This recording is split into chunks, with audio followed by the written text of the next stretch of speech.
Hello friends, मेरे YouTube channel SK classes में आप सभी का हार्दिक स्वागत है, अभिनंदन है।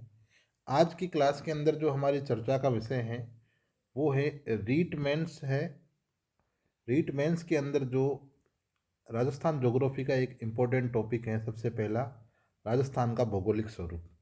ये टॉपिक न केवल रीट के अंदर है, राजस्थान की सभी एग्जाम के अंदर राजस्थान का भौतिक या भौगोलिक स्वरूप, जैसे आरपीएससी असिस्टेंट प्रोफेसर है, आरएस हो गया, सेकेंड ग्रेड हो गया, ठीक है, ये सारे एग्जाम के अंदर जो है ये टॉपिक पूछा जाता है। तो जो साथी अभी वर्तमान के अंदर जो रीट की तैयारी कर रहे हैं, ठीक है ना, वो अपनी तैयारी को जांचने के लिए आप लोगों के लिए मैंने ये पेपर बनाया है। 10 क्वेश्चन है इसके अंदर। तो इस 10 क्वेश्चन के द्वारा आप अपनी तैयारी को जांचें। अगर आपके 10 में से 8 प्रश्न इस टॉपिक में सही हो रहे हैं तो इसका मतलब ये है कि आप लोगों की तैयारी बहुत अच्छी चल रही है। अगर 8 से कम हो रहे हैं तो अभी आपके पास 20 दिनों का समय है, तैयारी को और बूस्ट करें।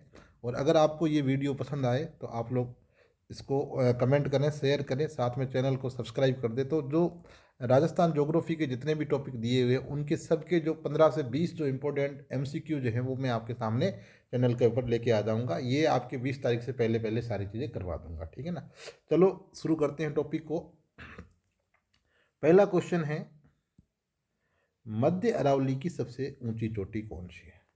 मध्य अरावली की सबसे ऊंची चोटी कौन सी है? तो आप लोग जल्दी से इसका आंसर बताएं। मध्य अरावली की सबसे ऊंची चोटी।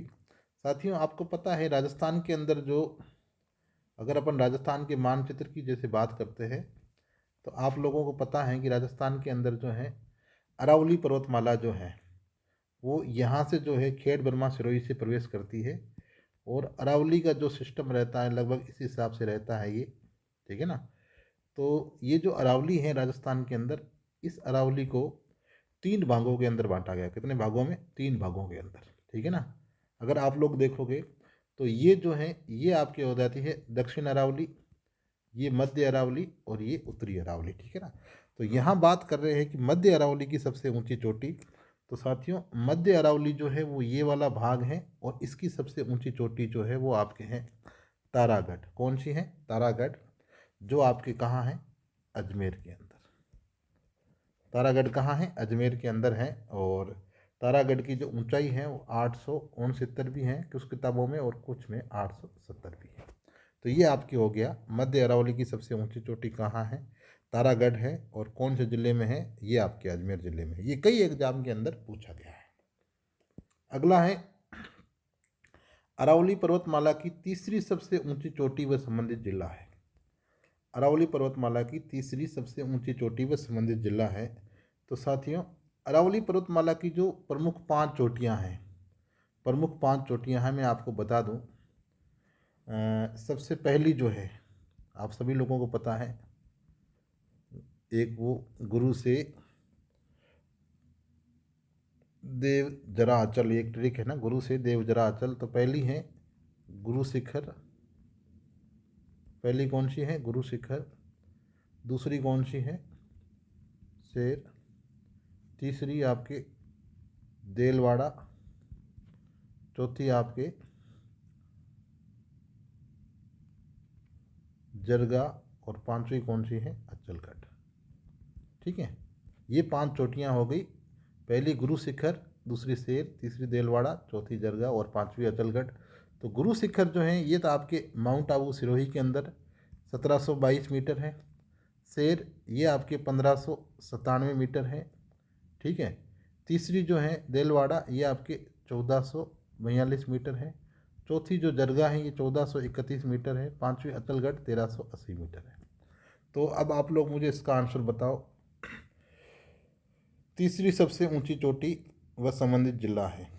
तीसरी सबसे ऊंची चोटी कौन सी है? आप लोग देख लो इसमें, देलवाड़ा। कौन सी है? देलवाड़ा, ठीक है ना।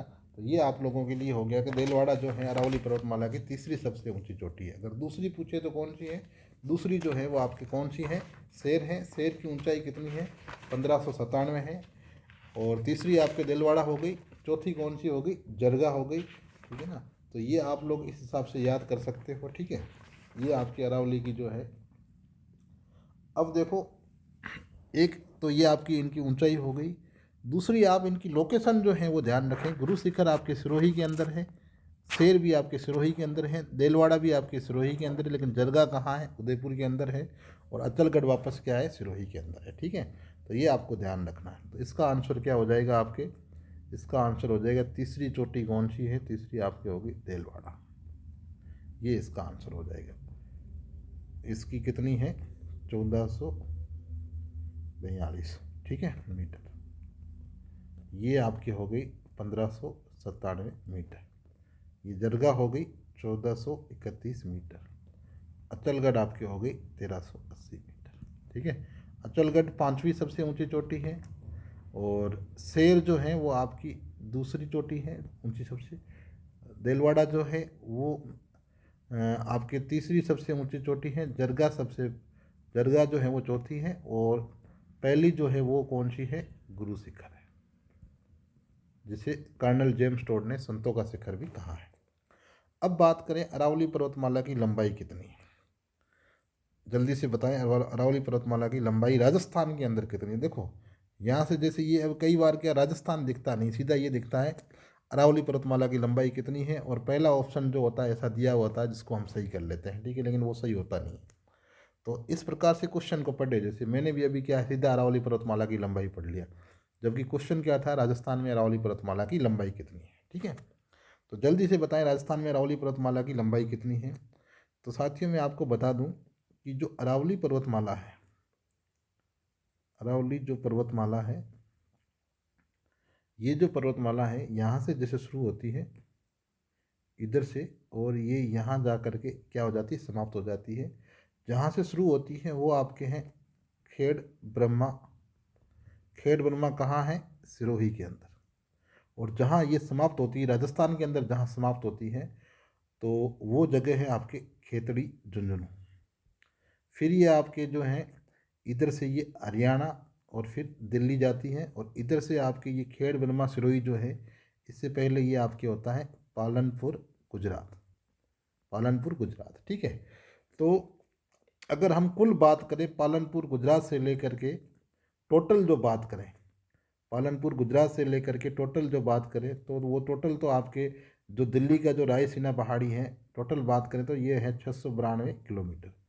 ठीक है, लेकिन अगर राजस्थान के अपन कॉन्टेक्स्ट में बात करें यहाँ से लेकर के यहाँ तक, तो इसके बारे में मैं आपको बता दूँ, ये है 550, क्या है 550 किलोमीटर, या अपन इसको ये कह सकते हैं कि कितना हो गया, 80% हो गया।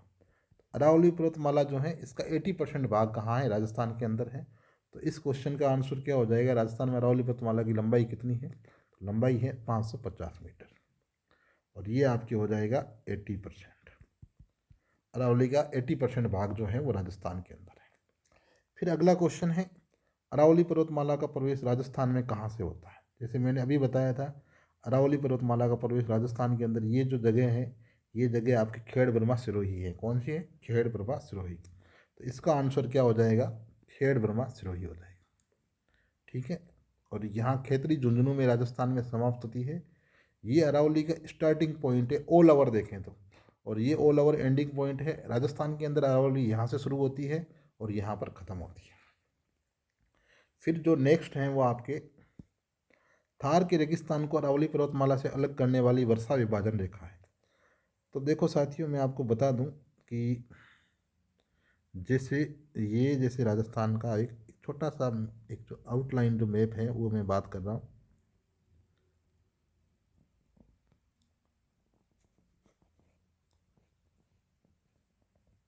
तो ये राजस्थान का एक छोटा आउटलाइन मैप है, आप लोग हंसना मत, ठीक है ना, एक रफली ऐसे ही बनेगा। ठीक है, तो इस आउटलाइन मैप के अंदर अगर अपन देखें तो साथियों ये आपके हैं थार का रेगिस्तान, क्या है, थार का रेगिस्तान। और फिर ये वाला जो भाग है ये आपके हो गया अरावली पर्वतमाला वाला। ये भाग कौन सा है, अरावली पर्वतमाला है। फिर ये आपके पूर्व का मैदान है, और ये हाड़ौती का पठार है। ठीक है ना, ये कौन सा है, ये आपके हैं थार का रेगिस्तान, ये आपके हैं अरावली, ये आपके हैं पूर्व का मैदान, और ये है हाड़ौती का पठार। ठीक है, तो अब देखो ये जो थार का रेगिस्तान, जैसे ये इधर वाला जो है ये थार का रेगिस्तान है, और इधर वाली अरावली है। तो यहाँ पर एक ये रेखा है, यहाँ पर क्या है, एक ये रेखा है जिसको मैं एक बार इस रेड लाइन से और बना देता हूँ। ये वाली जो रेखा है, ये रेखा जो है, इस रेखा के इधर जो बारिश होती है, इधर होती है वो बारिश 50 सेंटीमीटर से कम होती है, और इस रेखा के इधर वाले जितने भी प्रदेश है वहाँ पर जो बारिश होती है वो 50 सेंटीमीटर से क्या होती है, अधिक होती है। तो इस रेखा को कहा जाता है 50 सेंटीमीटर वर्षा विभाजन रेखा, ठीक है ना। तो साथियों 50 सेंटीमीटर वर्षा विभाजन रेखा जो है वो इधर तो थार का रेगिस्तान हो गया और इधर अरावली हो गई। तो यहाँ पर जो अपना आंसर है वो ये हो जाएगा कि थार के रेगिस्तान को अरावली पर्वतमाला से अलग करने वाली जो रेखा है वो कौन सी है, तो 50 सेंटीमीटर वर्षा विभाजन रेखा। यहाँ पर ये जो थार का रेगिस्तान है, इस रेगिस्तान के अंदर वर्षा का जो वर्णन है वो आपको दो प्रकार से देखने को मिलता है।